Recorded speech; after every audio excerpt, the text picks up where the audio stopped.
پروین اور اس کا شوہر گوشت پکا کر کھا رہے ہوتے تو ان کی پوتیاں دیکھتی رہتیں کہ دادی ہمیں بھی دے گی، لیکن پروین بہو سے کہتی ان منحوس بچیوں کو ہمارے سامنے سے اٹھا لو اور خود کما کر ان کو کھلاؤ۔ یہ سن کر بچیاں اداس ہو جاتی۔ ایک دن پروین نے بیٹیوں کی دعوت کی تو سارا دن بہو سے کھانے بنوا کر اسے کہا بچیوں کو لے کر چھت پر چلی جاؤ، لیکن تھوڑی دیر بعد بچیاں نیچے آ گئیں اور بولی دادی بھوک لگی ہے۔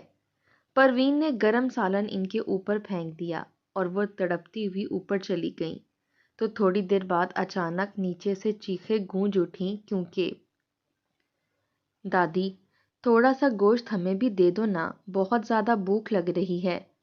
اماں روز ہمیں باسی سالن کھلا دیتی ہیں، کچھ بھی اچھا کھانے کو نہیں دیتی، کبھی دال اور کبھی سبزی، وہ بھی پتہ نہیں کتنے دن کی پرانی ہوتی ہے، ہمارا کھانے کو بالکل بھی دل نہیں کرتا۔ پروین کی پوتی نے للچائی ہوئی نظروں سے گوشت کے سالن کی طرف دیکھا اور پروین کی منت کی، مگر پروین نے آگے سے اسے ڈانٹ دیا اور سالن کو فوراً ڈھانپ کر رکھ دیا۔ وہ غصے میں بھر کر اپنی بہو کو آوازیں دینے لگی، فاطمہ، ارے فاطمہ، کہاں مر گئی ہے؟ ادھر آ اور اپنی ان بھوکھی بچیوں کو یہاں سے لے جا۔ جب دیکھو میرے کھانے پینے کی چیزوں پر آنکھیں گاڑ کر بیٹھی رہتی ہیں، ایسا نہ ہو کہ میرا پیٹ خراب ہو جائے۔ جلدی دفع ہو، خود نہ جانے کہاں گھس کر بیٹھی رہتی ہے اور اپنی آفت کی پرکالیاں بیٹیاں میرے سر پر چھوڑ دیتی ہے۔ پروین کا شور اتنا تیز تھا کہ پورے گھر میں جیسے ایک طوفان اٹھ کھڑا ہوا ہو۔ صرف تھوڑا سا گوشت مانگنے پر اس نے ایسا فساد برپا کر دیا تھا کہ بچیوں کے چہروں کا رنگ اڑ گیا تھا۔ گھر کی فضا ایک دم سے سرد اور بوجھل ہو گئی تھی۔ فاطمہ ہمیشہ کی طرح گھر کے کسی کونے سے اٹھی اور کپڑے سنبھالتی ہوئی باہر نکلی۔ اس کے کپڑے پھٹے پرانے اور میلے کچیلے ہوتے تھے، نہ جانے کتنے دن سے بالوں میں کنگھی بھی نہ کی تھی، ہاتھوں پر میل جمی ہوئی تھی، ایڑیاں پھٹ چکی تھیں، چہرے پر وہ تھکن واضح تھی جو مجبور عورت کے مقدر میں لکھی ہوتی ہے۔ اس نے فوراً اپنی دونوں بیٹیوں کے ہاتھ پکڑے اور انہیں چھت کی طرف لے گئی۔ چھت پر ایک چھوٹا سا ٹوٹا پھوٹا کمرہ تھا، بارشوں میں اس کی چھت ٹپکتی تھی، سردیوں میں ٹھنڈ ہڈیوں میں اتر جاتی تھی، گرمیوں میں یہی کمرہ تندور کی طرح جلنے لگتا تھا، مگر فاطمہ اور اس کی بچیوں کے لیے یہی ایک آسرا تھا۔ وہ چاہ کر بھی کہیں اور نہیں جا سکتی تھیں کیونکہ نیچے پورا گھر پروین کے قبضے میں تھا۔ اس گھر میں فاطمہ اور اس کی بیٹیاں صرف رہنے کی اجازت رکھتی تھیں، حق نہیں۔ فاطمہ نے بچیوں کو اندر بٹھایا اور پرسوں کی دال ان کے سامنے رکھ دی جو ایک ہمسائی نے اپنی فریج میں رکھی ہوئی تھی اور آج اسے دے دی تھی۔ فاطمہ نے وہ دال گرم کی اور ساتھ ہی تازہ روٹیاں بھی بنا لیں۔ بچیوں نے دال کو دیکھا اور فوراً منہ موڑ لیا۔ اماں، ہر روز ہمیں دال اور سبزیاں ہی کیوں کھانی پڑتی ہیں؟ وہ بھی پتہ نہیں کتنے دن پرانی ہوتی ہیں۔ ہمارا دل کرتا ہے کہ ہم بھی کبھی اچھا کھانا کھائیں، جیسے دادا دادی روز گوشت بناتے ہیں ویسے ہمیں بھی ہفتے میں ایک دن ہی بنا دیا کرو۔ دونوں بچیوں نے سادگی اور بھوک سے بھرے لہجے میں کہا تو فاطمہ کی آنکھوں میں آنسو آ گئے۔ وہ جلدی سے منہ دوسری طرف پھیر کر اپنے آنسو چھپانے لگی۔ نرم آواز میں بولی، بیٹا، جو بھی اللہ ہمیں دے اسے صبر اور شکر کے ساتھ لینا چاہیے، کبھی بھی ناشکری نہیں کرنی چاہیے۔ بہت سے لوگ اس دنیا میں ہیں جو ان دال سبزیوں کو بھی ترستے ہیں۔ خدا کا شکر ادا کیا کرو کہ وہ تمہیں بھوکا نہیں سونے دیتا۔ اس کی باتیں نرم تھیں لیکن دل میں درد کا سمندر چھپا ہوا تھا۔ وہ خود بھی کتنے عرصے سے اچھا کھانا نہیں کھا سکی تھی، مگر ماں ہونے کی مجبوری تھی کہ اپنے دکھ بچوں کے سامنے نہیں کھول سکتی تھی۔ فاطمہ کی باتوں کا اثر بچیوں کے دل پر ہوا اور انہوں نے سر جھکا لیا۔ اماں، ہمیں معاف کر دو، ہم بھی کیا کریں، روز ایک ہی ذائقہ کھا کر تھک جاتے ہیں، ہمیں تو یہ بھی یاد نہیں کہ گوشت کا ذائقہ کیسا ہوتا ہے۔ بچیوں کی آواز میں دکھ اور معصومیت کی مٹھاس تھی جس نے فاطمہ کے دل کو مزید زخمی کر دیا۔ اس نے پیار سے ان کے سروں پر ہاتھ پھیرا اور آہستہ سے بولی، میں کوشش کروں گی بیٹا کہ جلدی تم لوگوں کے لیے گوشت لا سکوں، اللہ نے چاہا تو ایک دن ضرور کھلاؤں گی، لیکن وعدہ کرو کہ تم دادی کے کھانے پر کبھی نظر نہیں ڈالو گی۔ تم نے دیکھا ہے نا وہ کیسے بری بری باتیں کرتی ہیں اور مجھے لوگوں کے سامنے کیا کیا سناتی ہیں۔ کیا تم چاہتی ہو کہ تمہاری ماں ہر ایک کے سامنے شرمندہ ہوتی پھرے؟ میں خود چاہتی ہوں کہ تم وہ ہر چیز کھاؤ جو باقی بچے کھاتے ہیں، لیکن حالات ایسے ہیں کہ میرے بس میں کچھ نہیں ہے۔ بچیوں نے جلدی سے ماں کا ہاتھ پکڑ لیا، کہنے لگی اماں تم شرمندہ نہ ہوا کرو، ہم جانتے ہیں تم ہمارے لیے کتنا کرتی ہو، تم ہی تو ہو جو ہماری ہر ضرورت پوری کرتی ہو، ہمیں صاف رکھتی ہو، ہمارے لیے کپڑے دھوتی ہو، اسکول نہ بھیجا تو کیا ہوا لیکن ہمیں کبھی بھوکا نہیں سونے دیتی۔ یہ باتیں سن کر فاطمہ کا دل بھر آیا، وہ اپنی بچیوں کو سینے سے لگا کر رونے لگی، مگر وہ اپنے آنسو چپکے سے پونچھ بھی لیتی تھی کہ کہیں بچیاں اور نہ ٹوٹ جائیں۔ زندگی اس پر بہت سخت تھی، لیکن اس نے کبھی شکایت نہیں کی تھی۔ وہ ہمیشہ بچوں کو تسلی دیتی کہ ایک دن ضرور آسانی آئے گی، مگر کب آئے گی اس کا اسے بھی نہیں پتا تھا۔ فاطمہ بیوہ تھی اور اپنے بچوں کو بہت محنت کر کے پال پوس کر بڑا کر رہی تھی۔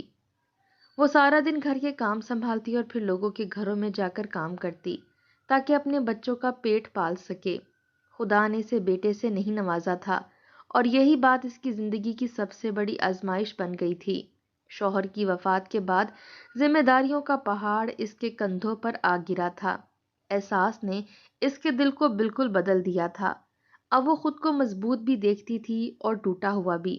سسر اس کی طرف عجیب نظروں سے دیکھتا رہتا، کبھی طنزیہ بات کرتا کہ تم نے بیٹیاں پیدا کی ہیں، اگر بیٹا ہوتا تو شاید تمہارے لیے سہارا بن جاتا، ہم تو تم پر اپنا سایہ رکھتے۔ بیٹیوں کی ماں ہونا اس کے گھر میں جیسے جرم بن گیا تھا۔ فاطمہ دل ہی دل میں بہت دکھی ہو جاتی تھی، لیکن سامنے کبھی کچھ نہ کہتی۔ وہ جانتی تھی کہ صبر کے سوا اس کے پاس کوئی راستہ نہیں۔ وہ اپنے رب کا شکر ادا کرتی رہتی تھی کہ اس نے اسے اتنی طاقت دی ہے کہ وہ خود کما کر اپنے بچوں کو کھلا سکے۔ اگر وہ محنت نہ کرتی تو اس کی بچیاں اور وہ خود بھوک سے مر جاتے۔ سر پر چھت تو سسرال کی دی ہوئی تھی، لیکن روزی روٹی کا بندوبست اللہ کی طرف سے ہو رہا تھا، اور یہ بات اسے حوصلہ دیتی تھی کہ رب نے اسے تنہا نہیں چھوڑا۔ اگلے دن پروین نے اسے آواز دے کر بلایا۔ پروین کے چہرے پر سختی اور لہجے میں ہمیشہ کی طرح رونق تھی۔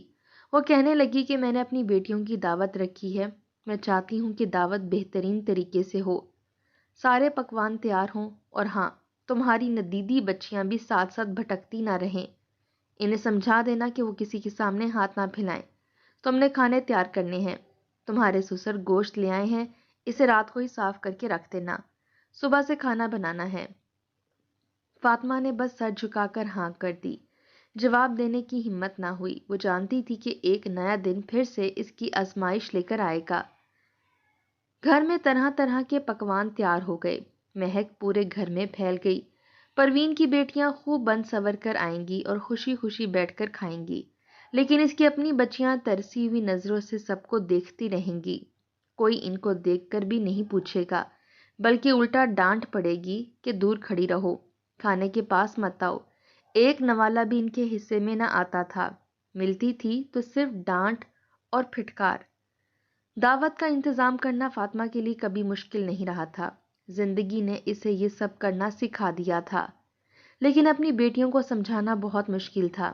اس کے دل میں ایک ہی فکر لگی رہی کہ کل جب پکوان تیار ہوں گے تو اس کی بچیاں بھی خوشبو سے مچل جائیں گی، بھوک ان کے معصوم دلوں کو ہلا کر رکھ دے گی اور کھانا مانگیں گی۔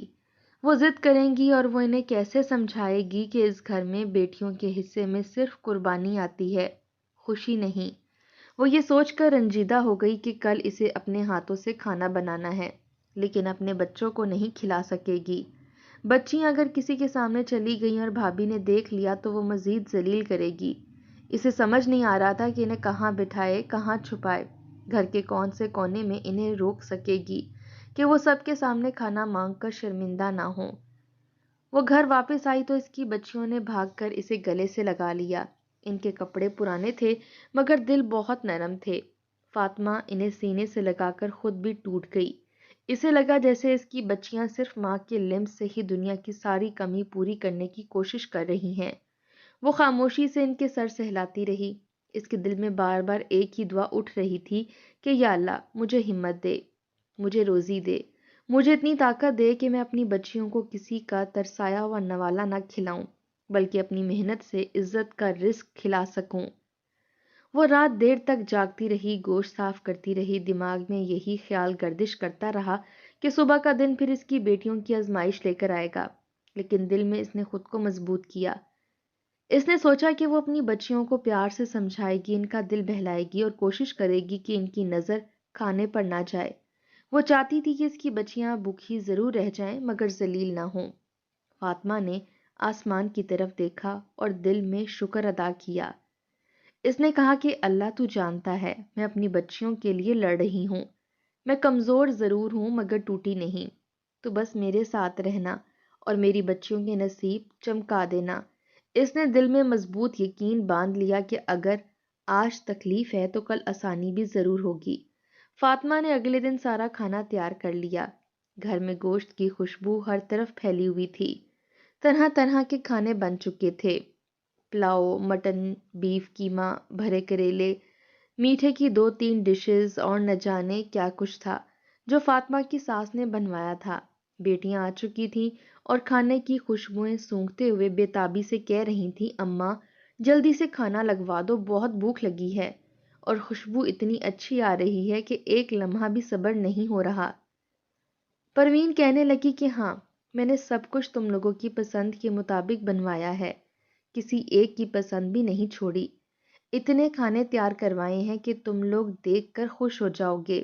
ساتھ ہی اس نے فاطمہ کو کھانا لگانے کا کہہ دیا۔ فاطمہ چپ چاپ کچن کی طرف گئی اور ڈشز میں کھانا نکال نکال کر دسترخوان پر لگانے لگی۔ کھانا لگانے کے بعد وہ وہیں کھڑی رہی، مگر کسی نے اس کو جھوٹے منہ بھی نہیں کہا تھا کہ تم کھانا کھا لو۔ اس کی آنکھوں میں آنسو بھر آئے تھے اور وہ رخ موڑ گئی۔ جانتی تھی کہ جب تک یہ لوگ کھانا ختم نہیں کر لیتے تب تک وہ یہاں سے جا بھی نہیں سکتی۔ کسی بھی چیز کی ضرورت ہوگی تو سب سے پہلی آواز اسے ہی دی جائے گی۔ سب لوگ آرام اور مزے کے ساتھ کھانا کھا رہے تھے، ساتھ ہی ساتھ خاندان بھر کی چگلیاں بھی کر رہے تھے۔ اتنی دیر میں پروین فاطمہ سے بولی کہ جاؤ کچن میں سے میٹھے کی ڈشز نکال کر لے آؤ۔ فاطمہ سر ہلا کر کچن کی طرف بڑھی۔ اسے پتا نہیں تھا کہ اسی لمحے اس کی بچیاں چھت سے نیچے اتر آئیں گی۔ وہ اوپر کھڑی سب کو کھانا کھاتے دیکھ رہی تھیں اور نیچے دسترخوان پر رکھے اچھے اچھے کھانے ان کے معصوم دلوں کو بے چین کر رہے تھے۔ جیسے ان کی نگاہیں رنگ برنگے پکوانوں پر پڑیں تو وہ اپنی ہی ماں کی ساری ہدایات بھول گئیں۔ دبی دبی سانسوں کے ساتھ وہ دادی کے سر پر پہنچ گئیں اور چپ چاپ دیکھنے لگیں، مگر جب کسی نے ان کی طرف توجہ نہ دی تو بڑی بیٹی آگے بڑھی، معصوم آواز میں کہنے لگی، دادی ہمیں بھی کھانے کے لیے کچھ دے دیں، تھوڑا سا گوشت کا سالن ہی دے دیں، ہماری اماں نے پورا دن آپ کی کچن میں کھڑے ہو کر کھانے بنائے ہیں، ہمیں بھی ذرا سا سالن دے دیں تاکہ ہم چکھ سکیں کہ گوشت کا ذائقہ کیسا ہوتا ہے۔ دال اور سبزیاں کھا کھا کر ہماری تو بس ہو چکی ہے۔ بچی کی ہر بات سچ بھی تھی اور درد سے بھری ہوئی تھی۔ وہ امید سے دادی کو دیکھ رہی تھی کہ شاید اس بار اس کی فریاد سن لی جائے۔ اسی دوران فاطمہ بھی میٹھا لے کر کچن سے باہر نکلی اور اپنی بچیوں کو دسترخوان کے پاس دیکھ کر اس کے دل میں گھبراہٹ کی ایک ٹھنڈی لہر دوڑ گئی۔ اس نے فوراً محسوس کر لیا تھا کہ کوئی بڑا منظر بننے والا ہے۔ پروین نے جب اپنی بہو کی بچیوں کو اپنے سر پر کھڑا دیکھا اور وہ بھی گوشت مانگتے ہوئے تو اس کا خون کھول اٹھا۔ اسے یوں لگا جیسے فاطمہ نے جان بوجھ کر اپنی بیٹیوں کو بے لگام چھوڑ رکھا ہے۔ وہ تپتے ہوئے لہجے میں بولی کہ فاطمہ تم اپنی ان ٹانگ بھر کی بچیوں کو بھی قابو میں نہیں رکھ سکتی۔ فاطمہ جلدی سے آگے بڑھی اور دونوں بچیوں کے بازو پکڑ لیے، لیکن پروین کو جیسے موقع مل گیا تھا۔ وہ سخت لہجے میں بولی کہ اپنی دونوں بچیوں کو فوراً چھت پر لے جاؤ، انہیں یہاں آنے کی اجازت نہیں، ہمیں جو چاہیے ہوگا ہم خود کچن سے لے آئیں گے۔ یہ کیسے پھٹی پھٹی آنکھوں سے ہمارے کھانے کو دیکھ رہی ہیں، نظر لگا دیں گی اور کل کو پیٹ میں درد ہوگا۔ ان بچیوں کو تھوڑی بہت تمیز بھی سکھا لو، کل کو شادی کر کے سسرال بھیج دو گی اور یہی حرکتیں کریں گی تو تمہاری ہی ناک کٹ جائے گی، دفع ہو جاؤ یہاں سے۔ پروین کے سخت جملوں نے فاطمہ کو اندر تک لرزا دیا تھا، مگر اس نے چپ رہنا ہی بہتر سمجھا۔ وہ جلے دل کے ساتھ اپنی بچیوں کو لے کر چھت کی طرف چڑھ گئی۔ بچیاں چپ تھیں مگر ان کے چہروں پر شدید حسرت تھی۔ فاطمہ نے انہیں سمجھانے کی کوشش کی لیکن ان کے دلوں میں پکے ہوئے کھانوں کی خوشبو ہلچل مچا رہی تھی۔ کچھ ہی دیر بعد جب فاطمہ نیچے واپس آئی تو اسے اندازہ بھی نہ تھا کہ تینوں بچیاں دوبارہ چھت سے نیچے دوڑ آئی ہیں۔ ایک نے جیسے ہی قدم رکھا، باقی دونوں بھی پیچھے پیچھے چل پڑی۔ وہ پھر سے دادی کے سامنے جا کر کھڑی ہوئیں۔ اس بار ان کے چہروں پر خاموشی کی بجائے آنسو تھے۔ بڑی بچی نے روتے ہوئے ہاتھ پھیلا دیے اور بولی کہ دادی، ہمیں تھوڑا سا سالن دے دیں، ہم بہت بھوکے ہیں، ہم نے اتنا اچھا کھانا کبھی نہیں دیکھا۔ کھانوں کی خوشبو نے اس کی ساری ہمت توڑ دی تھی۔ ماں کی ساری نصیحتیں کہیں پیچھے رہ گئی تھیں۔ پروین نے بچیوں کو دوبارہ سامنے دیکھ کر غصے سے کرسی پر ہاتھ مارا اور آنکھوں میں ایسی سختی آ گئی کہ ماحول سہم گیا۔ اس لمحے جو کچھ ہوا اس نے فاطمہ کی دنیا الٹ کر رکھ دی۔ اس کی بچیاں صرف بھوکی نہیں تھیں بلکہ ان کی معصومیت بھی کچلی جا رہی تھی اور فاطمہ بے بسی میں صرف دیکھ سکتی تھی۔ پروین نے جب بچیوں کو ایک بار پھر اپنے سامنے کھڑا دیکھا تو اس کے اندر جلتی ہوئی نفرت نے جیسے بھڑک کر شعلہ پکڑ لیا۔ وہ غصے میں کانپنے لگی۔ اس کی آنکھوں میں ایسی سختی آ گئی تھی کہ معصوم بچیاں سہم کر پیچھے ہٹ گئیں۔ پروین نے ایک لمحہ بھی ضائع نہ کیا۔ اس نے دسترخوان کے بیچ رکھا ہوا سالن کا گرم گرم ڈونگا اٹھایا۔ پھپکتی ہوئی یخنی سے بخارات اٹھ رہے تھے۔ فاطمہ کی بچیاں اپنے چھوٹے قدم پیچھے کرنے لگی مگر تب تک دیر ہو چکی تھی۔ پروین نے سارا ڈونگا آگ بگولا ہو کر ان بچیوں پر دے مارا۔ سالن کی تیز جھپٹ نے ان کے چہروں اور بازوؤں کو جلا کر سرخ کر دیا۔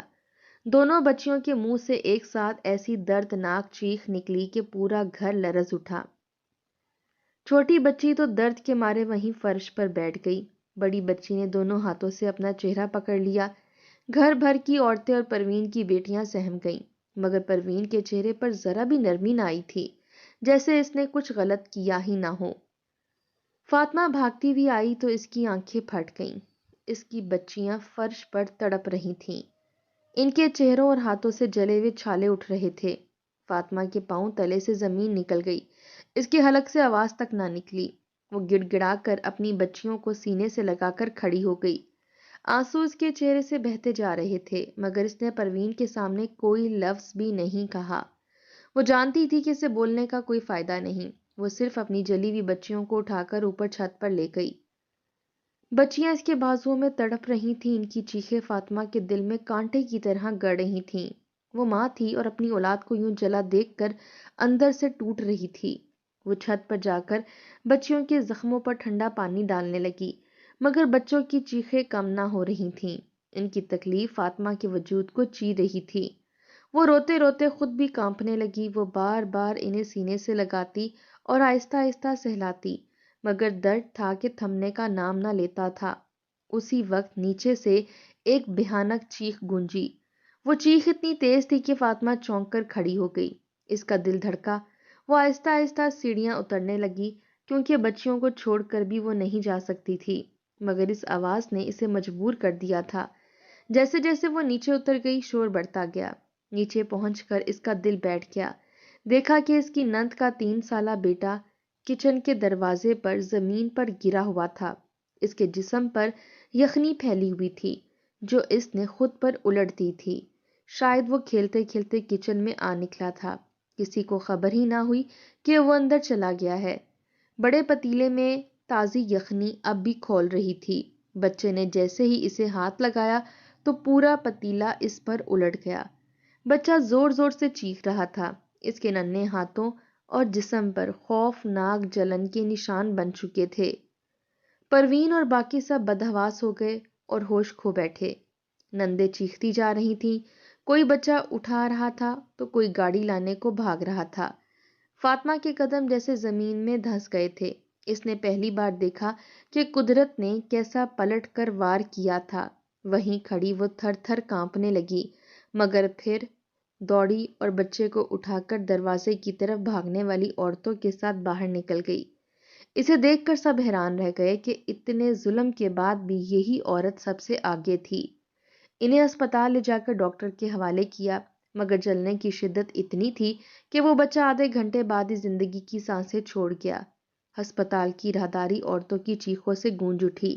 پروین زمین پر بیٹھ گئی۔ اس کا چہرہ زرد پڑ گیا تھا۔ وہ بار بار روتے ہوئے کہہ رہی تھی کہ یہ سب میری غفلت کی سزا ہے، یہ سب میرے ہاتھوں کا کیا ہے۔ اس کی آواز ٹوٹ ٹوٹ کر نکل رہی تھی۔ فاطمہ خاموش کھڑی تھی، آنکھیں نم تھیں مگر اس میں کوئی بد دعا نہ تھی۔ اس کی خاموشی نے پروین اور نندو کے دل میں ایسی آگ لگا دی جس کی تپش وہ ساری عمر نہیں بھلا سکیں گی۔ نندیں فاطمہ کے قدموں میں بیٹھ گئیں، ان کے چہروں پر شرمندگی تھی۔ وہ رو کے کہہ رہی تھی کہ ہم نے بہت برا کیا، ہم نے تمہاری بچیوں کو جلا کر کتنا بڑا ظلم کیا ہے، اور آج اللہ نے ہمیں فوراً ہی سزا دکھا دی ہے۔ ہم تم سے معافی مانگتی ہیں، ہم ساری عمر تمہاری بچیوں کا خیال رکھیں گی۔ پروین کی ہچکیاں بندھی ہوئی تھی، وہ بھی فاطمہ کے قدموں میں گر کر رونے لگی۔ اسے احساس ہو چکا تھا کہ ظلم کسی پر کرو تو پلٹ کر لازمی آتا ہے، اور اس کا دکھ اتنا بڑا تھا کہ وہ زندگی بھر اس بوجھ سے آزاد نہ ہو سکے گی۔